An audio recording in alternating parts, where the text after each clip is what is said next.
The Niagara-on-the-Lake Public Library is celebrating its transformation with a grand reopening this weekend. The celebration is a chance for the library to thank the community for its patience and generosity.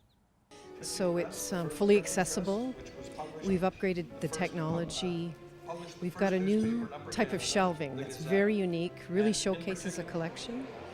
And the response has been really positive from the community. You have a couple of new spaces in the library. Just to my left is the quiet space, which the old version of the library didn't have. That's right. We gave up some storage space, but it's worth it.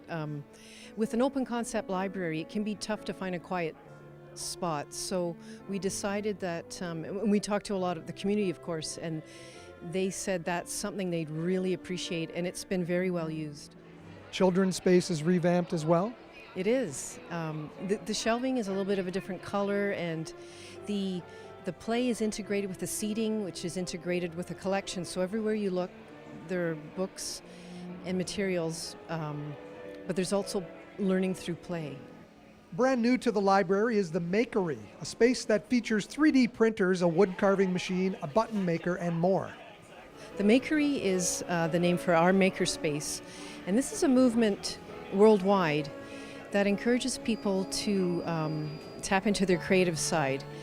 And we have a lot of different technologies in there that people can try out, low to high tech, because people now they're creating their own content. They're not just consumers of information and entertainment, they're creating it as well. And so this is a real opportunity for the community to try things out and try being creative. 3 levels of government contributed to the $900,000 cost of the renovation, but $250,000 came from generous community donations. David and Elizabeth, you stepped up as an anonymous donor when the campaign started to slow down? That's right. We had first of all made a contribution, which was the beginning of the fundraising, which would have been made in October, and we choose an appropriate good cause every year. And we are great believers in education and how libraries can assist people, young people and older people, to continue their education. So this is a good medium to achieve that. As residents in this town, are you two patrons of the library? Oh, indeed. This is a very important place. It's a great place to meet people, quite apart from the resources it offers in the way of library materials, whether it be books or music or just coming here for meetings.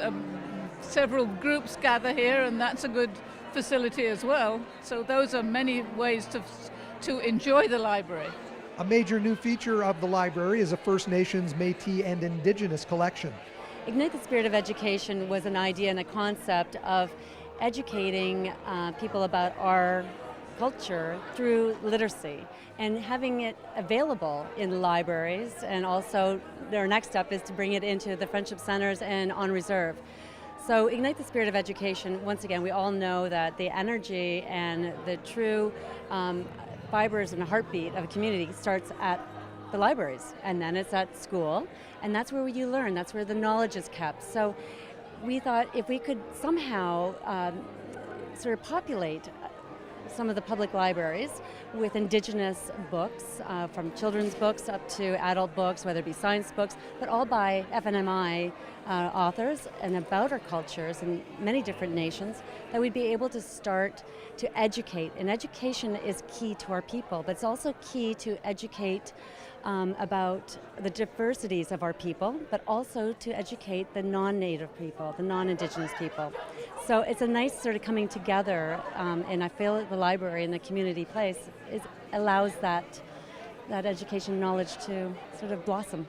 Come out and see what the new, improved Niagara-on-the-Lake Public Library has to offer. It's located at 10 Anderson Lane. Reporting for The Source, I'm Mike Balsam.